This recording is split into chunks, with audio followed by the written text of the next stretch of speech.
A humanidade tem pensado em colonizar outros planetas desde os primórdios da astronomia. Escrevemos livros e fizemos filmes sobre isso. Mas agora parece que estamos mais perto do que nunca de tornar essa ideia uma realidade. Os cientistas consideraram muitos candidatos para a Terra 2.0 e encontraram alguns. Como seria viver entre as nuvens de Vênus ou residir dentro dos tubos de lava subterrâneos de Mercúrio? Que planeta será o primeiro a ter colônias humanas? E como serão diferentes nossas vidas uma vez que deixarmos nosso lar? Prepare-se para ouvir sobre os planos em que a SpaceX e a NASA têm trabalhado e o que está prestes a acontecer num futuro próximo.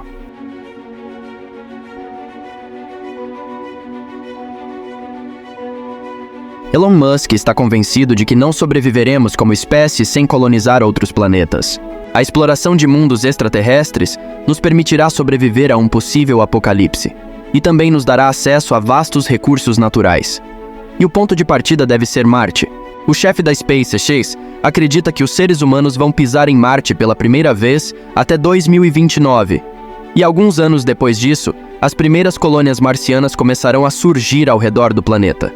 E enquanto a preparação para a próxima missão está a todo vapor, Marte continua sendo um lugar complicado. Tome o pó, por exemplo. Devido à intensidade dos ventos lá, o pó se acumularia constantemente nos painéis solares, o que os deixaria fora de operação. Pequenas rochas que pontilham a superfície do planeta podem ser ainda mais prejudiciais. Em 2022, a NASA mostrou imagens dos pneus do rover Curiosity sendo despedaçados pelo solo marciano.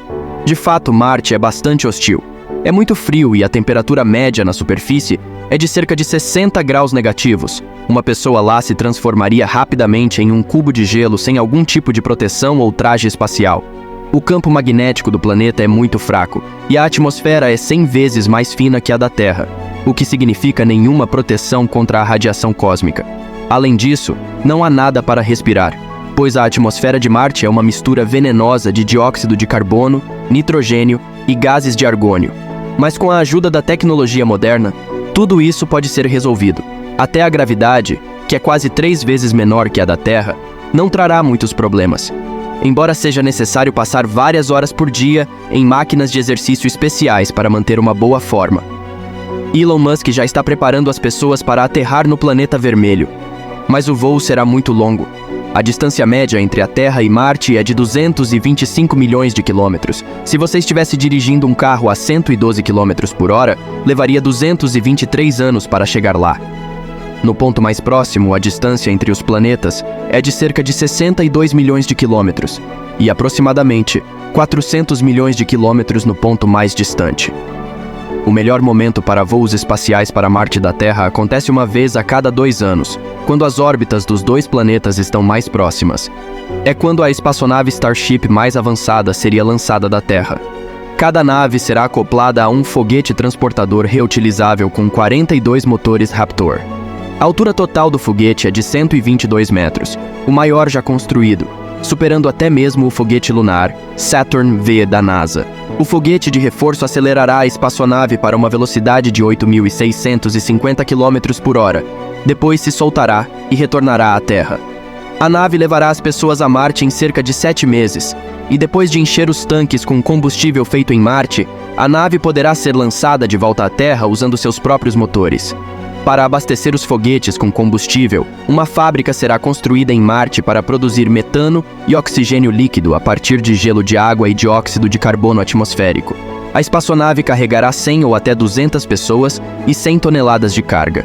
A frota Starship fará cerca de 1.000 viagens por ano. Segundo Musk, a esse ritmo, até 2050, uma cidade com milhões de habitantes e uma indústria desenvolvida poderia surgir no planeta vermelho. A ideia é construir uma cidade sob domos protetores. As moradias serão construídas por robôs antes da chegada das pessoas, e o restante poderia ser impresso pelos colonos usando impressoras 3D. A NASA já realizou uma competição para a melhor casa marciana em um programa especial chamado Desafio de Habitação Impressa, em 3D. O primeiro lugar foi para o projeto Mars Ice House, que é um iglu de 4 andares, uma tenda esquimó adaptado às condições de Marte. Tem muitos apartamentos e salas públicas conectados por uma escada em espiral. Os quartos teriam paredes curvas para criar a ilusão de mais espaço. Mas seja qual for a forma das casas em Marte, Elon Musk acredita que o mais importante é tornar o assentamento independente de suprimentos da Terra. Os alimentos seriam cultivados em fazendas hidropônicas alimentadas por energia solar. Quanto ao solo marciano, ainda não está claro se as plantas terrestres vingarão lá.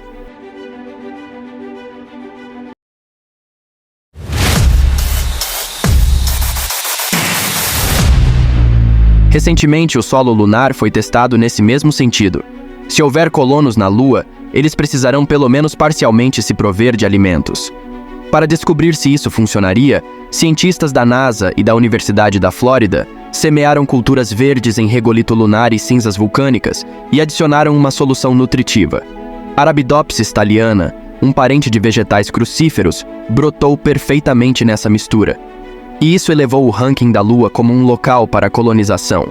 Ainda assim, nosso satélite é pequeno demais para se tornar uma segunda Terra.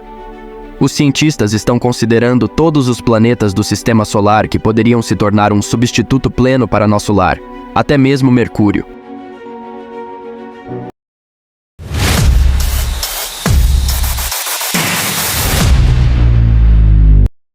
É difícil imaginar que uma nova Terra seja um corpo celeste que gira tão perto do Sol. Nossa estrela aquece a superfície de Mercúrio a uma média de 179 graus Celsius, e a temperatura máxima diária fica ainda mais alta, chegando a 427 graus Celsius, e não tem atmosfera para desviar a radiação solar. Uma solução para isso foi proposta em 2011. A sonda Messenger encontrou muitas características semelhantes a queijos suíços na superfície de Mercúrio, o que poderia indicar tubos de lava subterrâneos. Colônias construídas dentro de tais tubos seriam naturalmente protegidas da radiação solar e das temperaturas extremas. Mas a falta de gravidade ainda é um problema. A ausência de gravidade priva os músculos humanos de sua carga usual, e eles começam a atrofiar bastante rápido, e nossos ossos sofreriam ainda mais. Na ausência de peso prolongada, por exemplo, a massa óssea diminui primeiro e, devido à falta de estresse nos ossos, o cálcio começa a se decompor e a se liberar na corrente sanguínea, aumentando as chances de fraturas ósseas. Como a pressão sanguínea no cérebro humano é muito menor do que nos pés, se você remover a gravidade, ela se estabilizaria igualmente em todo o corpo. Isso poderia levar a sangramentos nos vasos sanguíneos, visão prejudicada e um derrame. Mas caso decidamos nos mudar para Vênus, evitaremos esses problemas.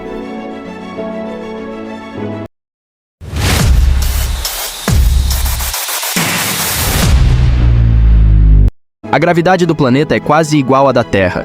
Vênus tem uma atmosfera densa que poderia abrigar colonos da radiação. Além disso, há uma enorme quantidade de dióxido de carbono acumulado na atmosfera do planeta, e o oxigênio pode ser extraído dele. Mas há um problema. Por trás do espesso véu de Vênus esconde-se um inferno vivo. Grandes quantidades de dióxido de carbono na atmosfera criam um efeito estufa extremo e elevam a temperatura para cerca de 475 graus Celsius.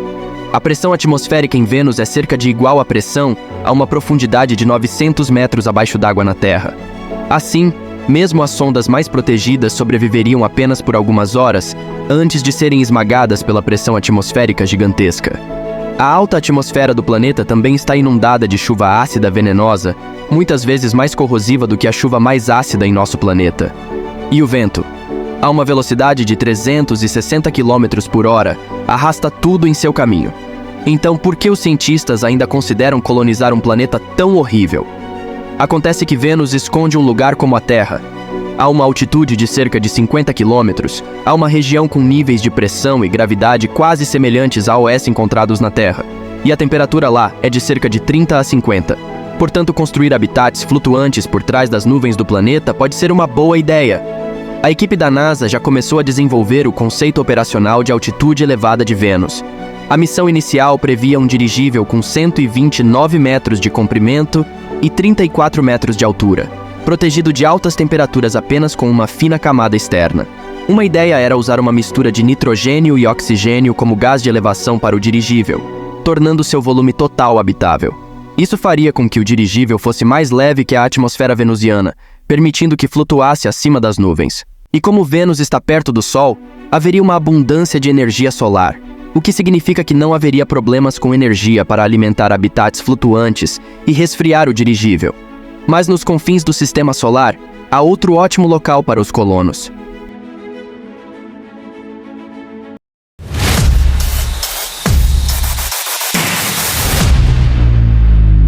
Embora este corpo celeste seja um satélite de Saturno, Titã é do tamanho de um pequeno planeta e é o 10º objeto mais grande do Sistema Solar, incluindo o Sol. Seu diâmetro é 1,06 vezes o de Mercúrio, 1,48 vezes o da Lua e 0,40 vezes o da Terra. O gigantesco satélite se assemelha mais ao nosso planeta do que qualquer outro corpo celeste no Sistema Solar. Titã possui muitos lagos de metano e etano líquidos, que são surpreendentemente semelhantes ao S-corpos da água da Terra. Eles são constantemente reabastecidos por chuvas de metano. A Terra é coberta por dunas de hidrocarbonetos sólidos que se parecem com as dunas de areia da Terra. Esses hidrocarbonetos podem ser uma excelente fonte de energia para os colonos. Mesmo lá, neste mundo distante, os humanos teriam proteção contra a radiação. A magnetosfera de Saturno e a atmosfera de Titã são 50% mais espessas que a da Terra, e o gelo de água logo abaixo da superfície do satélite pode ser usado para produzir oxigênio. E Titã é terrivelmente frio. As temperaturas têm uma média de cerca de 180 graus negativos, mas os colonos não precisariam se esconder do frio amargo sob um traje espacial. A atmosfera densa de Titã dissipa o frio, o que poderia permitir que as pessoas andassem usando roupas quentes e respiradores, e eles poderiam construir habitações de plástico usando materiais locais. Os cientistas acreditam que em Titã deveríamos construir casas na forma de cúpulas infladas com oxigênio e nitrogênio aquecidos. Outra característica única de Titã é que as primeiras pessoas poderiam voar como pássaros lá. A gravidade fraca combinada com uma atmosfera densa permitiria que você fizesse acrobacias no ar com asas presas às suas costas. Mas será que realmente precisamos de outro corpo celeste para viver? A ideia de colonizar o espaço não é realmente nova, pois foi proposta em 1975. Mas recentemente, uma equipe da Universidade de Stanford desenvolveu um projeto para um assentamento moderno entre as estrelas e os planetas. Ele é feito na forma de um touro com um diâmetro de 1,6 km e uma espessura de 150 metros. Tal moradia seria capaz de acomodar 10.000 pessoas. Seria necessário girar continuamente em torno do eixo para criar gravidade artificial. Haveria uma área industrial para processar minério de planetas próximos e seus satélites.